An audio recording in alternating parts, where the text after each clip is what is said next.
Então, vamos fechando os nossos olhos, acalmando os nossos corações, respirando calmamente, deixando de lado todos os nossos problemas, todas as nossas frustrações. Vamos abrir espaço para o Mestre Jesus. Vamos abrir espaço na nossa mente, abrir espaço no nosso coração, para que o Mestre Jesus ocupe todos os lugares possíveis e que nós sintamos este amor que vem do alto. Nossos amigos espirituais já estão aqui presentes, limpando o ambiente, deixando o ambiente com paz, com harmonia. E também eles vão nos orientando, sussurrando nos nossos ouvidos as soluções para os nossos problemas, as soluções para o dia a dia. Vamos ficar nesta boa energia, focar no que é bom, no bem, no belo, recebendo essas boas energias da manhã de hoje. Vamos agradecer o Mestre Jesus a oportunidade de estarmos juntos, reunidos em seu nome, para escutar um pouco mais sobre a doutrina espírita, uma doutrina que nos conforta, que nos orienta e que nos mantém firmes no propósito do bem. Vamos agradecer intimamente tudo aquilo que recebemos através da nossa doutrina. E assim, agradecidos que estamos hoje, daremos início então à preleção da manhã de domingo. Que assim seja.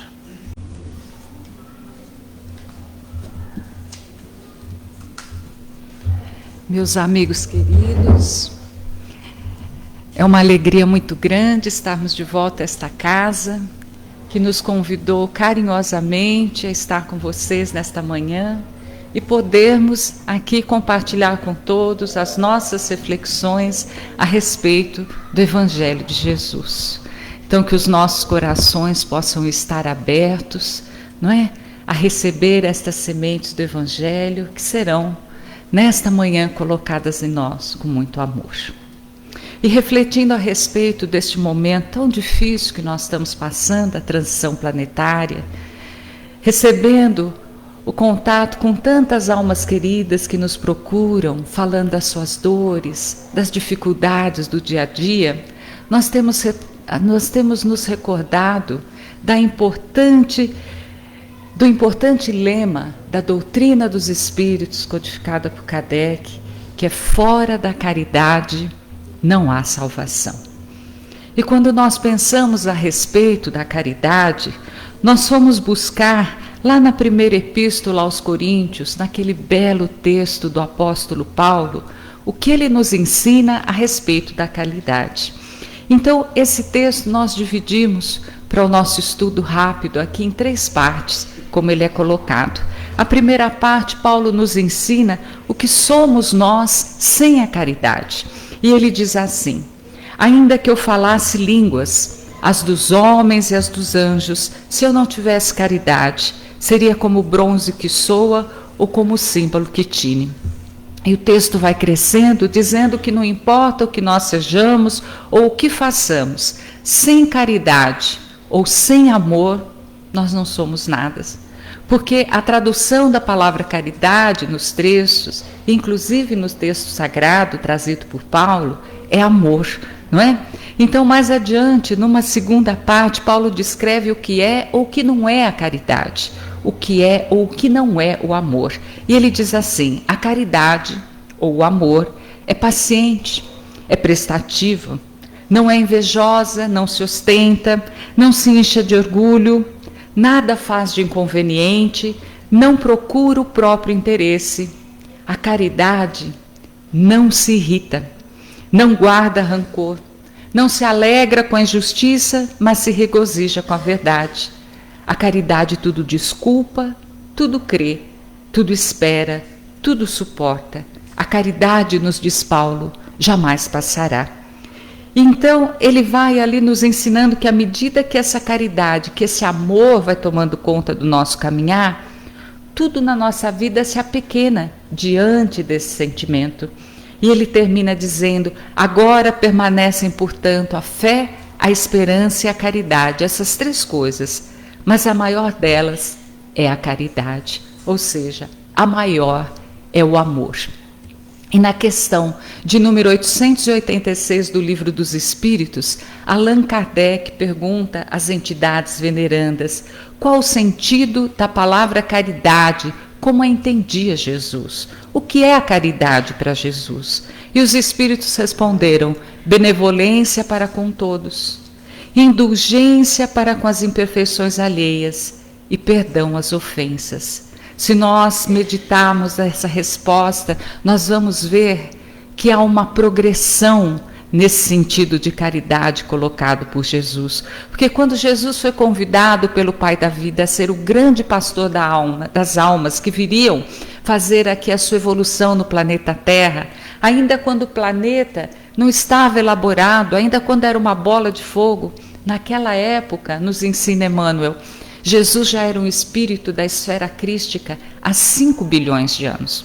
Então, conhecedor das dificuldades que nós teríamos em nos relacionar, Jesus coloca a caridade em primeiro lugar nos nossos relacionamentos, porque todos nós somos espíritos imperfeitos, habitando um mundo ainda imperfeito, um mundo que conhecemos como um mundo de expiação e provas. E se nós temos tantas provas e tantas expiações, quantas dores nós trazemos dentro de nós? Então, em função deste nível evolutivo em que nós nos encontramos, em função das imensas dificuldades que nós temos na relação com o nosso próximo, é que Jesus coloca essa caridade dentro de nós, porque tudo na vida, meus amigos, se nós formos reparar, tudo na vida é relacionamento, e relacionar-se significa em algum momento magoar e ser magoado, porque nós não estamos acostumados a conviver com as diferenças.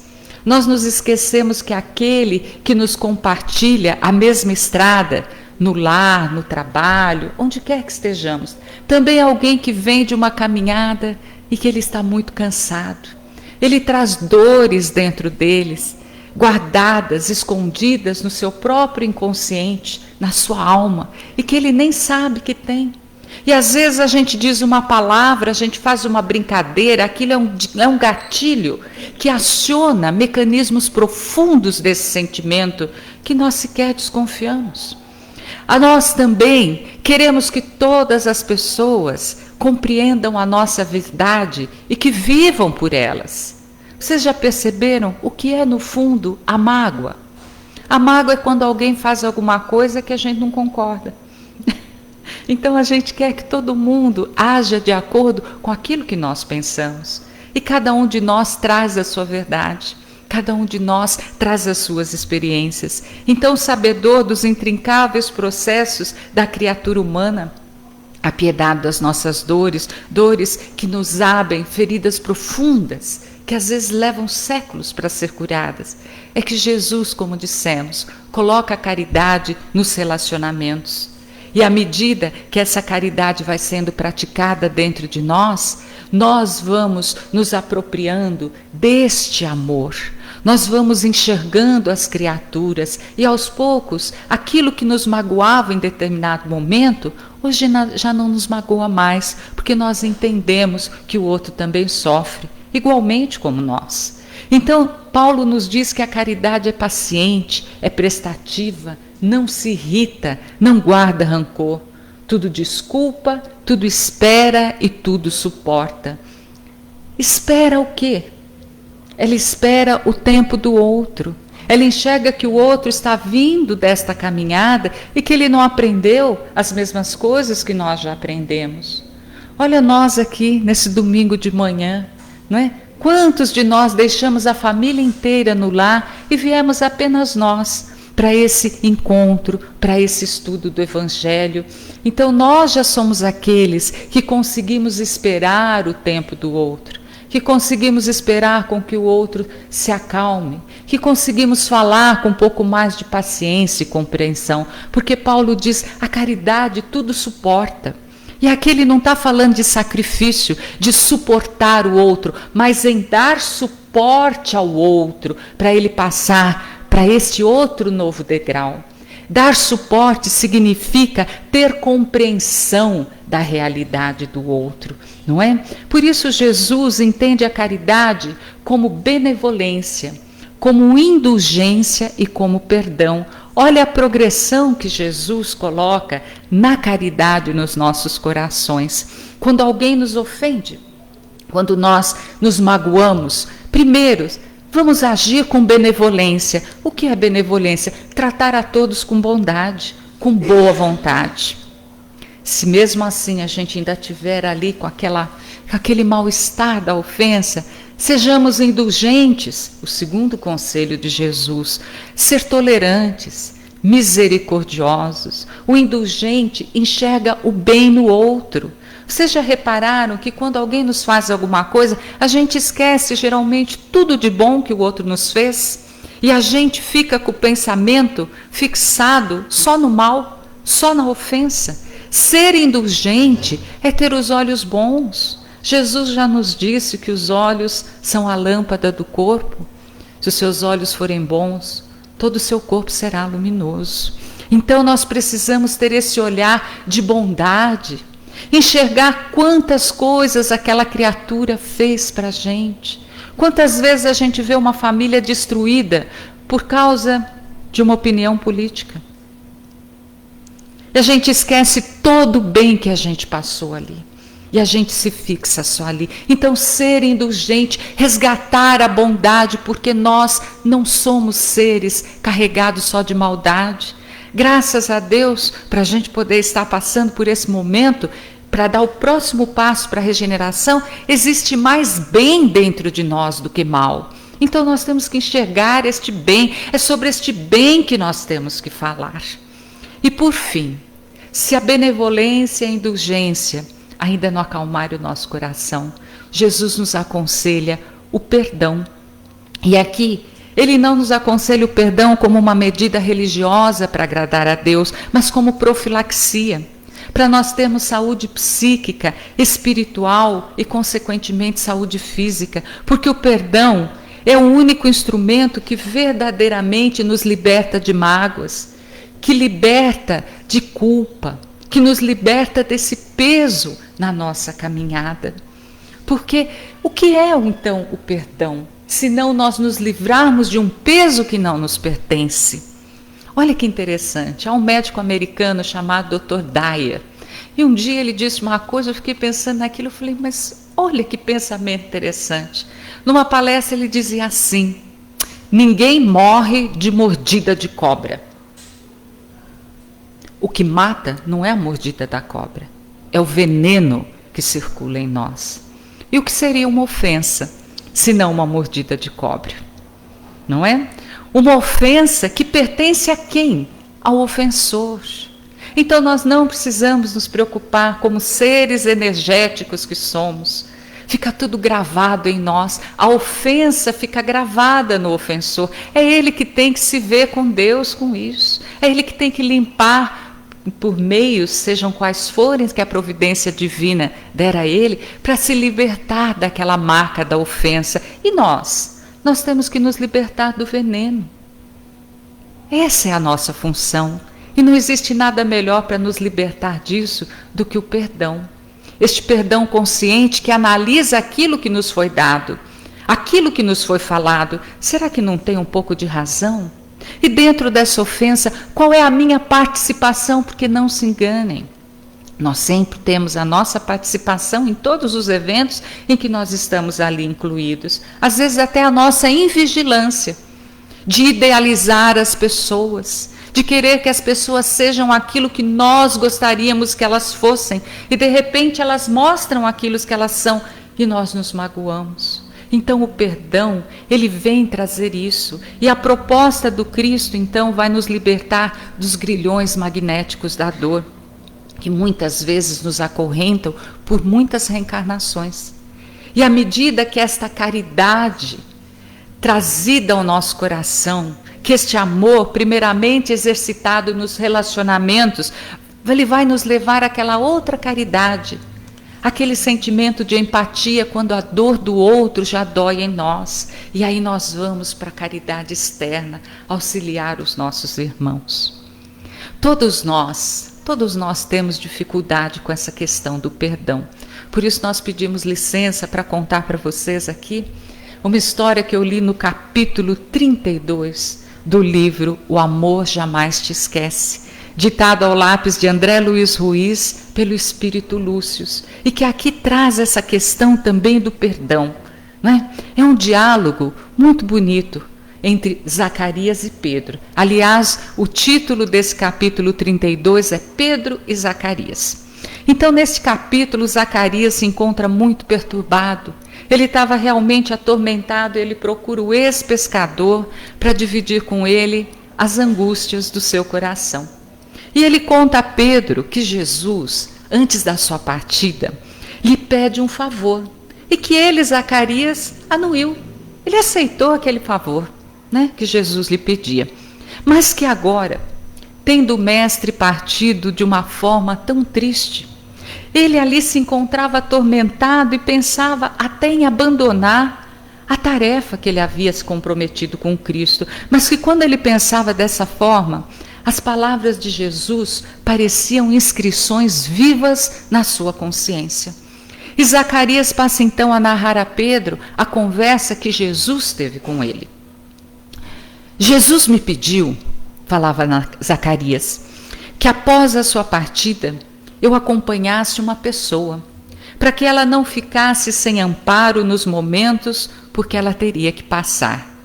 E ele me solicitava que eu fosse às mãos do pastor que vai buscar a ovelha desgarrada pelos caminhos da vida, custasse o que custasse, e que eu não me importasse com o que ela tivesse feito, e me concentrasse apenas no bem.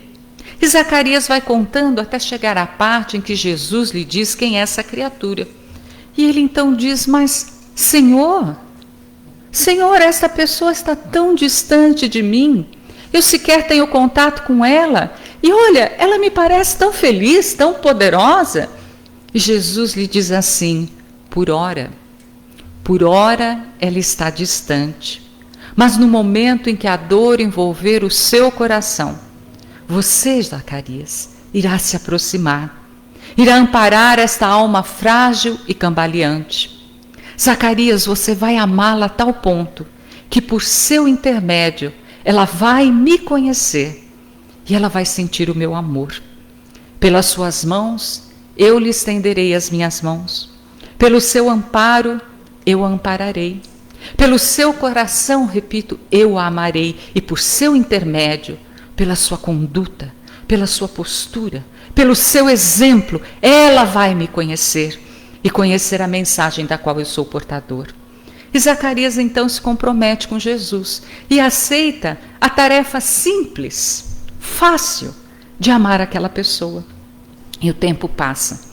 Os acontecimentos da crucificação do Mestre acontecem e agora Zacarias se encontra desolado, sem forças para cumprir a promessa que a princípio parecia tão simples. E ele vai relatando a sua angústia até que Pedro, já intrigado, pergunta assim, mas Zacarias, quem é afinal esta criatura tão importante que Jesus te pede essa conduta tão especial? E para a surpresa de Pedro, Zacarias responde, Jesus me pediu para amar Pilatos. Os olhos do ex-pescador se encheram de lágrimas. E ali estava na prática a postura daquele mesmo espírito elevado que o ensinara a perdoar não apenas 7 vezes, mas 70 vezes 7 vezes. E eu vou dizer uma coisa aqui para vocês, porque os espíritos nos pediram para nos lembrarmos dessa passagem das nossas vidas. Jesus fez esse mesmo pedido a cada um de nós. Se alguém nos pede alguma coisa, A gente diz assim, depende. Se der, eu faço, vamos ver se é possível. Mas imaginem vocês, Jesus, fazendo um pedido para você. O que é que você responderia? Mas é claro, Senhor. Vocês agora vão se lembrar. Jesus nos disse assim: você me faz um favor? Porque eu tenho aqui uma criatura que eu amo e que eu preciso conduzir pelos caminhos do amor. E você sabe que eu amo aqueles que ninguém ama. Que eu sou o médico dos doentes de corpo, dos doentes de alma. E eu vejo em você as mãos que podem ser as minhas mãos na terra, a conduzir esta pessoa.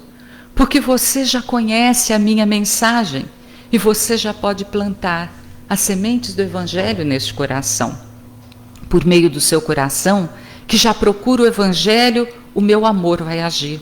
E você ainda vai contar com a ajuda de outros espíritos, encarnados e desencarnados, que eu enviarei para ajudar você. Você não vai estar sozinho nessa tarefa. E Jesus, nos vendo ali tão confiantes, percebendo a ingenuidade do nosso coração em achar que aquela tarefa era tão fácil, Jesus, conhecedor das lutas individuais tão árduas que na terra nós travamos nos relacionamentos, ele nos diz assim: preste atenção. Não há garantias de que você colherá frutos da semente que você vai plantar. Porque alguns corações são como a terra árida do deserto e que só depois de muitas lágrimas estarão umedecidas, prontas para serem revolvidas para o plantio. Algumas sementes às vezes demoram muitas vidas para germinar. Mas o importante é não desistir e insistir semeando nestes corações, até que o tempo, a dor e as lágrimas transformem o solo ressequido em terra fértil para acolher a semente. Assim, haja o que houver, não desista do plantio e confie. Confie que onde esta alma querida estiver, o meu amor estará vigilante, para que no trabalho dos séculos o deserto se transforme em jardim e o jardim se transforme em pomar. De qualquer forma, você acolherá esta alma querida por pouco tempo, 30, 40 anos na carne. O que me diz? E nós, orgulhosos porque Jesus nos pediu esse favor tão simples de acolher uma alma por pouco tempo, dizendo ainda que nós teríamos a ajuda de irmãos encarnados e desencarnados, nós respondemos confiantes: mas é claro, Senhor. E é assim, meus amigos, é assim que nos chega ao lar aquele filho, muitas vezes ingrato, aquele esposo, aquela esposa, algumas vezes tão difíceis, aquele genro, aquela nora, aquele cunhado, aquela sogra, aquele chefe, com temperamentos tão difíceis, nos exigindo a caridade mais profunda, nos exigindo benevolência, indulgência e perdão. E quantas vezes nós, à semelhança de Zacarias, nós já não pensamos em abandonar a tarefa, em desistir do compromisso com o Cristo de amar aquela criatura tão difícil que nos compartilha a existência. E sabe o que vai acontecer conosco se nós desistirmos? Jesus continuará nos amando, Ele vai nos perdoar, mas nós perderemos a grande oportunidade de redimir os nossos pecados pelo amor, porque é isso que Pedro nos ensina na sua epístola: o amor cobre uma multidão de pecados. Meus amigos, se nós abrirmos os nossos corações para que este amor do Cristo viva em nós, nós vamos perceber que criaturas existem que amam tanto, que reencarnam a pedido de Jesus apenas para amar aqueles a que ninguém amam. Prova disso são essas mães anônimas que todos os domingos se encontram às portas dos presídios, amando aqueles que se perderam pelos caminhos da iniquidade e do vício e que ninguém mais ama. Existe maior prova do amor de Deus do que essa? Então nós aqui estamos, neste domingo de manhã, nós nos encontramos aqui reunidos para nos fortalecer deste amor, para nos lembrar dos compromissos que fizemos com Jesus, para nos lembrar do amparo que Ele nos promete e que Ele nos dá todos os dias, por meio de irmãos encarnados e nos desencarnados, que nos lembram da necessidade de ter um pouquinho mais de paciência, de caminhar um tantinho mais, de dar mais um passo, de descansar quando a luta é tão difícil. Senta um pouquinho, descansa, toma um copo d'água, divide um café, uma boa conversa, restaura as energias e segue. É para isso que nós estamos aqui, para receber o passe, a água fluidificada, a boa palavra, e sairmos daqui renovados, fortalecidos, porque tudo passa nessa vida. E como é bom nós caminharmos desse jeito, unidos pelo amor de Jesus. Então Jesus escolheu cada um de nós. E sabe por que Ele escolheu você especificamente? Ele disse isso também. Porque você é o sal da terra. Na antiguidade, a grande função do sal era manter os alimentos. Não havia geladeira naquela época. Então o sal era um instrumento usado para não corromper os alimentos, principalmente a carne. Então quando Jesus nos chama de sal da terra, Ele quer nos exortar a sermos incorruptíveis, a não nos corrompermos com as sugestões do mal. Além disso, o sal é que dá sabor aos alimentos. Não adianta um prato bonito sem gosto. Não adianta aparência sem conteúdo. Jesus já nos disse, o bem não vem com aparências externas. Mas há ainda duas funções muito importantes do sal. O sal, ele desaparece no cozimento. Se você pegar um copo d'água e misturar uma colher de sal ali, o sal desaparece, mas o sabor fica. Porque o sal não é como o coloral. O coloral deixa tudo vermelho e não tem gosto de nada. Mas o sal ele desaparece, mas ele fica. Assim é o trabalho com o Cristo. Assim é a nossa caminhada com Jesus. Ser sal é agir, servir, dar sabor e não aparecer. O sal ainda é a menor porção em qualquer cozimento. Não se tempera 1 quilo de feijão com 1 quilo de sal. O sal é sempre um pouco. Por essa razão, muitas vezes na nossa casa, somos apenas nós a estudar o Evangelho. A gente vem para a palestra, chama os companheiros do nosso lar, eles dizem assim, vai lá, põe o meu nome lá na caixinha de vibrações, não é? Então, nós, mesmo sendo pouco, a nossa conduta pode fazer toda a diferença. Por isso Jesus colocou uma pitada de sal em cada lar.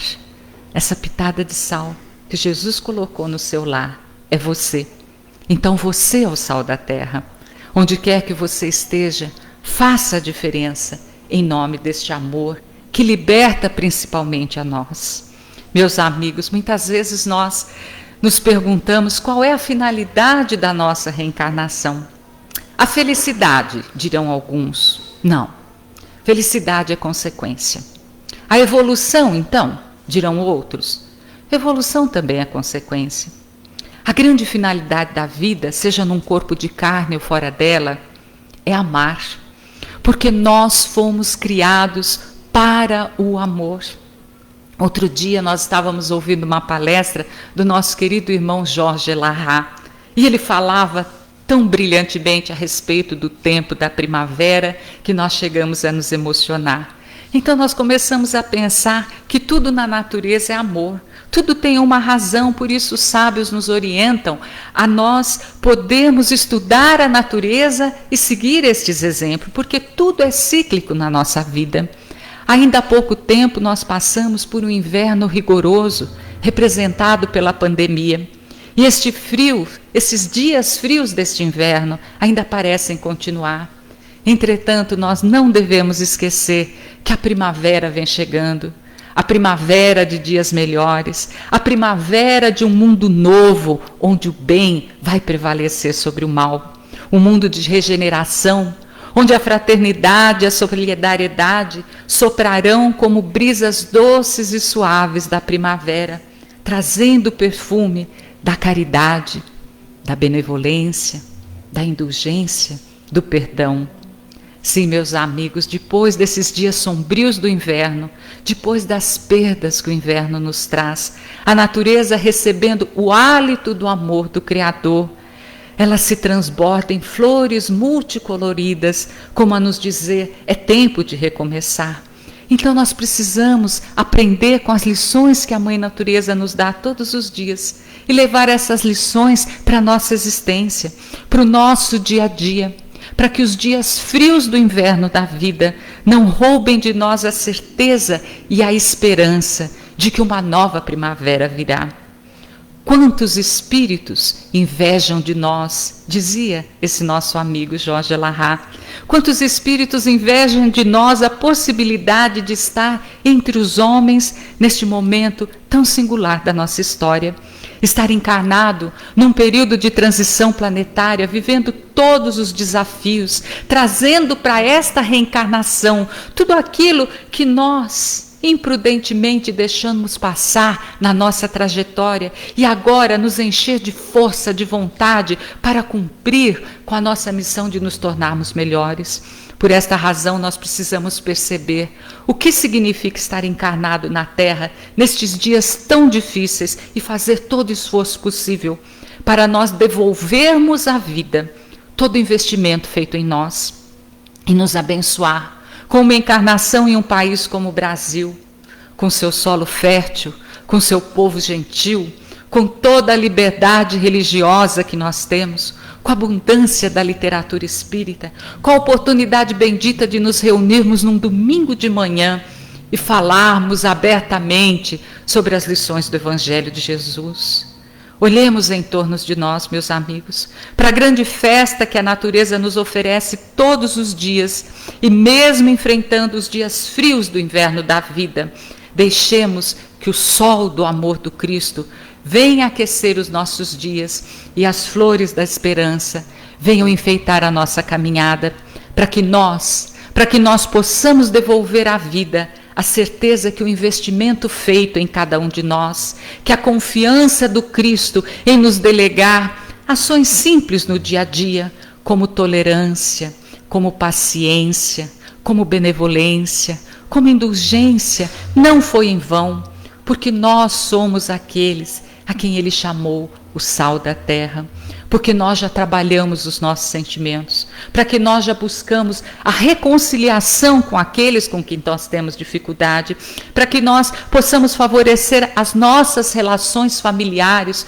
com todo o conhecimento, com tudo aquilo que nós recebemos dessa doutrina que é como um sol de esperança em nossas vidas e, acima de tudo, cicatrizando feridas profundas e promovendo essa conexão verdadeira das nossas almas com Deus.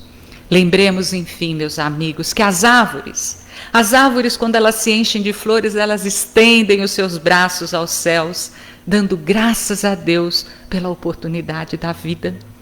Que a semelhança da natureza, nós também possamos erguer os nossos braços em agradecimento à vida que recebemos, e que estes mesmos braços se abram para acolher todos aqueles que conosco caminham, nos lembrando sempre que fora da caridade, fora do amor, não há salvação. Muito obrigada, que Jesus nos abençoe. Então vamos agradecer, neste momento, a Jesus, nosso Divino Mestre, a confiança colocada em cada um de nós. Vamos sentir em nós a emoção que nós sentimos naquele momento, quando Cristo depositou em nós tantas esperanças. Que nos momentos difíceis da nossa jornada, nós possamos nos lembrar dele, possamos pedir a ele: Senhor, fortaleça-me nesse momento tão difícil da minha caminhada, em que eu me encontro tão sem força, Senhor. Ajuda-me a cumprir aquilo a quem eu vim cumprir. Querido Mestre Jesus, nós o agradecemos por ser este sol de vida, de esperança, de amor na nossa evolução. por ter nos recebido neste planeta, conduzido a nossa evolução, confiado em cada um de nós, Senhor. Muito obrigada, Senhor. Que possamos sair daqui nesta manhã sentindo este amor em nossos corações e que este amor seja alimento para as ações diárias em cada dia de nossa existência. Muito obrigada. Que assim seja.